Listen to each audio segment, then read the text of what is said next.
क्या हुआ इस गांव को? क्यों पड़ा है 170 सालों से यह वीरान? क्या वास्तव में भूत रहते हैं इस गांव में?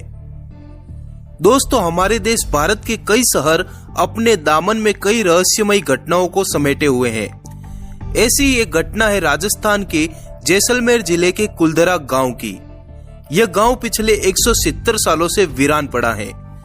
कुलधरा गांव के हजारों लोग एक ही रात में इस गांव को खाली करके चले गए थे और जाते जाते इस गांव को श्राप दे गए थे कि यहाँ फिर कभी कोई नहीं बस पाएगा। तब से ही यह गांव वीरान पड़ा है। कहा जाता है कि यह गांव रूहानी ताकतों के कब्जे में है। कभी एक हंसता खेलता यह गांव आज एक खंडहर में तब्दील हो चुका है। टूरिस्ट प्लेस में बदल चुके कुलधरा गांव घूमने आने वालों के मुताबिक यहाँ रहने वाले पालीवाल ब्राह्मणों की आहट आज भी यहाँ सुनाई देती है। उन्हें वहाँ हर पल ऐसा अनुभव होता है कि उनके आसपास कोई चल रहा है। बाजार के चहल पहल की आवाजें आती हैं। महिलाओं के बात करने, उनकी चूड़ियों और पायलों की आवाजें हमेशा ही यहाँ के माहौल को भयावह बनाते हैं। प्रशासन ने इस गांव की सरहद पर एक फाटक बनवा दिया है, जिसके पार दिन में तो सैलानी घूमने आते हैं, लेकिन रात में इस फाटक को पार करने की हिम्मत कोई नहीं करता है।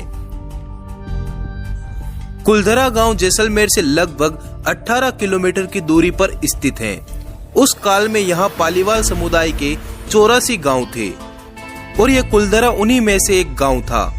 पालीवाल ब्राह्मण मूलतः पाली से रोजगार की तलाश में रेगिस्तान के इस इलाके की तरफ बढ़े। अपने काल के रईस माने जाने वाले पालीवालों ने साल 1291 में रेगिस्तान के इस गांव को रहने के लिए चुना।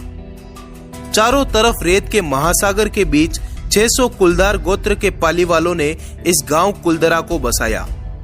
आप इन पालीवालों की रईसी का अंदाजा इन घरों से लगा सकते हैं। अब आप सोच रहे होंगे कि इतना बड़ा भव्य नगर आखिर 170 सालों से वीरान क्यों पड़ा है? जो गांव विकसित था तो फिर क्या वजह रही कि वो गांव रातों रात वीरान हो गया? इसकी वजह था यहाँ का अय्याश दीवान सालम सिंह, जिसकी गंदी नजर गांव की एक खूबसूरत लड़की पर पड़ गई थी। दीवान उस लड़की के पीछे इस कदर पागल था कि वह बस किसी भी तरह उस लड़की को पा लेना चाहता था। उसने इसके लिए पालीवालों पर दबाव बनाना शुरू कर दिया। हद तो तब हो गई जब सत्ता के मद में चूर उस दीवान ने लड़की के घर संदेश भिजवाया कि यदि अगले पूर्णमासी तक उसे लड़की नहीं मिली तो वह संपूर्ण गांव पर हमला करके लड़की को उठा ले जाएगा। गांव वालों के लिए मुश्किल की घड़ी थी। उन्हें या तो गांव को बचाना था या फिर अपनी बेटी को। इस विषय पर निर्णय लेने के लिए सभी 84 गांव वाले एक ही रात में गांव के मंदिर पर इकट्ठा हो गए और पंचायतों ने फैसला किया कि कुछ भी हो जाए अपनी लड़की उस दीवान को नहीं देंगे। फिर क्या था, गांव वालों ने गांव खाली करने का निर्णय कर लिया और रातों रात सभी 84 गांव आंखों से ओझल हो गए। जाते जाते उन्होंने श्राप दिया कि आज के बाद इन घरों में कोई नहीं बस पाएगा। आज भी इस गांव की हालत वैसी ही है जैसी उस रात थी जब लोग इसे छोड़कर चले गए थे। पालीवाल ब्राह्मणों के श्राप का असर यहाँ आज भी देखा जा सकता है। जैसलमेर के स्थानीय निवासियों की माने तो कुछ परिवारों ने इस जगह पर बसने की कोशिश भी की थी, लेकिन वह कभी सफल नहीं हो सके। स्थानीय लोगों का तो यहाँ तक कहना है कि कुछ परिवार ऐसे भी हैं जो वहां गए जरूर थे, लेकिन कभी लौटकर वापस नहीं आए। उनका क्या हुआ, वे कहां गए, कोई नहीं जानता। मई 2013 में दिल्ली से आई भूत प्रेत व आत्माओं पर रिसर्च करने वाली पैरानॉर्मल सोसाइटी की टीम ने कुलधरा गांव में रात बिताई। टीम ने माना कि यहाँ कुछ न कुछ असामान्य तो जरूर है। टीम के एक सदस्य ने बताया कि विजिट के दौरान रात में कई बार मैंने महसूस किया कि किसी ने मेरे कंधे पर हाथ रखा। जब मैंने पीछे मुड़कर देखा तो वहां कोई नहीं था। पैरानॉर्मल सोसाइटी के उपाध्यक्ष अंशुल शर्मा बताते हैं कि हमारे पास एक डिवाइस है जिसका नाम है गोस्ट बॉक्स। इसके माध्यम से हम ऐसी जगहों पर रहने वाली आत्माओं से सवाल पूछते हैं।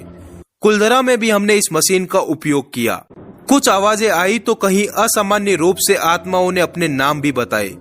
शनिवार 4 मई की रात्रि में जो टीम कुलधरा गई थी, उनकी गाड़ियों पर बच्चों के हाथ के निशान भी मिले। ये सारी बात कुलधरा गई टीम के सदस्यों ने मीडिया को भी बताया था। पर्यटक यहाँ इस चाह में भी आते हैं कि यहाँ दबा हुआ सोना उन्हें मिल जाए। इतिहासकारों के मुताबिक पालीवाल ब्राह्मणों ने अपनी संपत्ति, जिसमें भारी मात्रा में सोने चांदी और हीरे जवाहरात थे, उसे जमीन के अंदर दबाकर यहाँ से चले गए थे।